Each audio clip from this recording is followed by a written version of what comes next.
Today, the rookies for the Washington Commanders reported to training camp, and we're going to be starting our coverage here of Commanders training camp right here on the Commanders Report, and we're going to be starting it off with a great slate of Commanders news and rumors here today. Full slate. First up, updated Aiyuk next team odds. Where do the Commanders rank and why I think it might be a bit low? Then we'll get to a new 3-team Brandon Aiyuk trade idea that would land the All-Pro receiver here in Washington. And then make sure you guys stick around because I got the 5 most important training camp questions for you guys to be watching out for here as we approach the start of Commanders training camp practices. Now, before we get into today's content, make sure you guys click that thumbs up icon right now if you are ready to get practice going. This is what we've been waiting for, people. I can't wait to get things going. Can't wait to see JD out there. Can't wait to see Scary Terry finally with a good quarterback out there. It's going to be fantastic. So if you're excited like I am, click that thumbs up icon to get today's show started.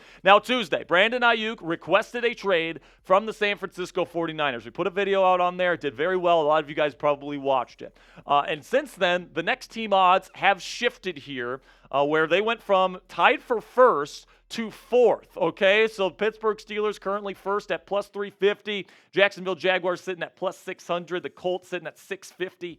And then the Commanders are sitting at plus 850 with the Chargers at plus 900. So the Commanders currently ranked number 4 among these betting odds here. And if this is the case, I think that the Commanders are a pretty good bet. If you want to put like 10, 20 bucks on the Commanders landing Brandon Aiyuk, I think that would be a good bet, man. I mean, obviously Aiyuk has the connection to Jaden Daniels. Of course, Adam Peters has the connection to the San Francisco front office. Of course, there's an Adam Schefter report that these guys nearly got a deal done earlier in the offseason, so they might reignite those calls. I mean, I definitely think Washington at this point is probably the most likely team in the National Football League to trade for Aiyuk.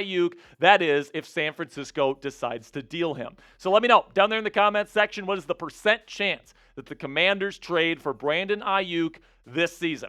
Put it on a scale of 0, meaning no chance that they get Aiyuk, to 100%, meaning they are definitely getting Aiyuk. This is going to be the pinned comment on today's show. So YouTube's going to throw you an ad break here in just a couple of seconds. And when that happens, take advantage of that time by letting me know how likely it is the Commanders land Brandon Aiyuk. For me personally, guys, I think that it's a pretty good bet that they can get a Brandon Aiyuk. I'd put it somewhere between like 15 to 20% chance. If he gets traded, I think the Commanders are the more likely team to trade for Brandon Aiyuk, but the San Francisco 49ers need to come to the table, and if you believe the current reports, they're not going to want to do that. So now, let's go over a 3-way trade idea that I found on X last night, and I was super intrigued by this because I think it works out for every team involved, all right? And it lands Brandon Aiyuk right here in the nation's capital. Now, here is what the trade idea is from Joel Palladini, I should say. Steelers would receive Terry McLaurin and a 5th-round pick from Washington. The Commanders would get Brandon Aiyuk, Dan Moore Jr., the left tackle from Pittsburgh, so you kill 2 birds with 1 stone there. Plus, you get a 3rd-rounder from the Pittsburgh Steelers. Then the Niners would get a 2025 2nd-round pick and Jahan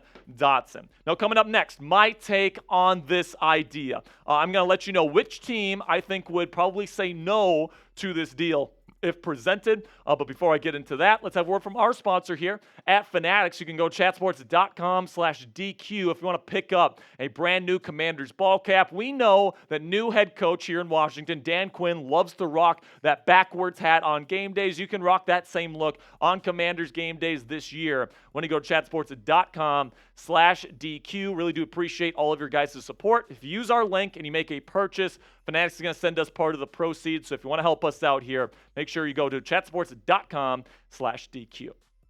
So listen, man, I think that this is definitely an intriguing trade idea. That's why I put it on the show today. But first of all, 3-team trades rarely happen in the National Football League. And I actually think the Washington Commanders would be the team to decline this particular 3-way trade. And the reason for that is that they're trading away both Terry McLaurin and Jahan Dotson. That's something that they are not going to want to do. If they get rid of one of them, they are not going to want to get rid of the other. Okay, so that's why I think the Commanders would probably say no. However, with some slight tweaks, I think that we can find something that the Commanders might find more suitable. Here is my slight changes here, where the Steelers would get Terry McLaurin Aaron Banks from the San Francisco 49ers. He's a guard, and then a 5th-round pick from the Niners. And then the Niners would get a 2nd-round pick, 2 second-round picks actually in 2025, one from Washington and one from Pittsburgh. They would also get starting guard James Daniels and De'Ami Brown from the Commanders. And then Washington would get Brandon Aiyuk, Dan Moore Jr., and a 4th-round pick in 2026 from Pittsburgh. All right, so I think that this is something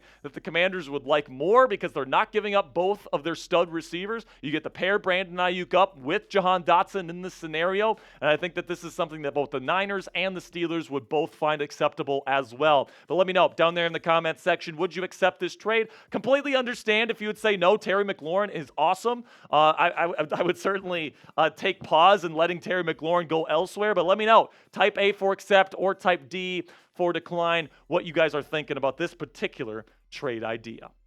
Now we got some training camp questions here that I found from A to Z Sports. They came up with the 5 most important questions heading into Commanders training camp, and I'm going to answer them for you guys right here on the show. So the first question, how long will it take for Jaden Daniels to beat out Marcus Mariota for the quarterback 1 spot? And I think it'll be relatively quickly, and I think by week 3 of the preseason, he should have it pretty much locked up. I mean, he's already getting the majority of first-team reps by the ends of OTAs. He was playing really, really well. He's shown some really good things during OTAs. It really seems like he's mastering Cliff Kingsbury's playbook here. And I think by the end of the preseason, it's no doubt Jaden Daniels will be the starting quarterback for the Washington Commanders. Make sure you guys click that thumbs up icon if you haven't already. If you can't wait to see Jaden Daniels play football for the Washington Commanders this year, I know I'm excited. If you are as well, make sure you click that thumbs up icon right now. Second question is, who wins the starting left tackle job? Cornelius Lucas, Brandon Coleman, or Trent Scott? Well, first of all, it's not going to be Trent Scott. All right, so it comes down to, can the rookie Brandon Coleman prove himself to be better than Cornelius Lucas? And my answer to that is no. I think Cornelius Lucas will be the starting left tackle. And now, will Brandon get his shot as the season unfolds, especially if Cornelius struggles? Absolutely, but I think that Cornelius has more experience, he's more established, and I think Brandon is going to need some time to develop before we can even pray that he can be a quality starting left tackle in the National Football League. Third question here, how will the secondary shake out? Now, I think we all know that Emmanuel Forbes will be one of the starting outside corners, but there's a question as to whether Mike Sainristil, the rookie out of Michigan, or Quan Martin will be the starting slot. I'm pretty much 100% sure it's Sainristil, at least it should be. I think Martin's more of a safety. Then I think Michael Davis, who they got in free agency, has the leg up over Benjamin St-Juste for that second cornerback spot. So this is how I would expect the Steelers secondary to shape up. Now, this fourth question here, what will the Jamin Davis experiment look like, and who wins the starting 5 technique job? So here's the thing, man, when it comes to the defense for the Washington Commanders, it's going to be pretty much a 5-man front. Okay, you're going to have 4 down linemen, where it's going to be Dorrance Armstrong, it's going to be Jonathan Allen, it's going to be Daron Payne, and it's either going to be Cleveland Ferrell or Johnny Newton on the other edge. And then you're going to have another person on the line of scrimmage as kind of a prowler, whether that's Jamin Davis, whether that's Frankie Louvu, whether that's Bobby Wagner. You're going to have 5 people on the line of scrimmage at all times. That's what they did with Micah Parsons there with the Dallas Cowboys when Dan Quinn and Joe Witt Jr. were there with the Dallas Cowboys, and that's what they're planning on doing this year. So, I mean, I think that what we're going to see is Jamin Davis is going to be pretty much a hybrid edge rusher. And then who wins the 5 technique spot? I would put my money on the rookie Johnny Newton coming off his foot injuries, and it looks like he's going to be ready to go for camp. Now, question number 5 here, which wide receivers step up behind Terry McLaurin and Jahan Dotson?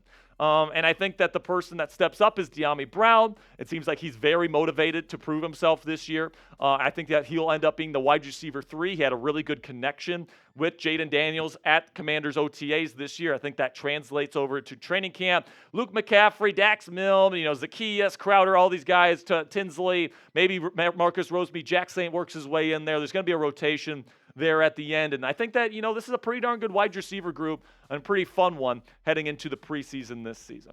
Okay, so those are the 5 questions. Make sure you go down there in the comment section and type Raise Hail, man. If you're ready to get things going, if you're ready for the Dan Quinn and Jaden Daniels era here with the Washington Commanders, now is the time to go down there in the comment section and type Raise Hail. And don't forget to click that subscribe button, because we're going to have daily coverage on the Washington Commanders all throughout training camp this year, leading up to week 1 of the 2024 NFL season. So make sure you click that subscribe button to never miss any of our top-notch content here on the channel.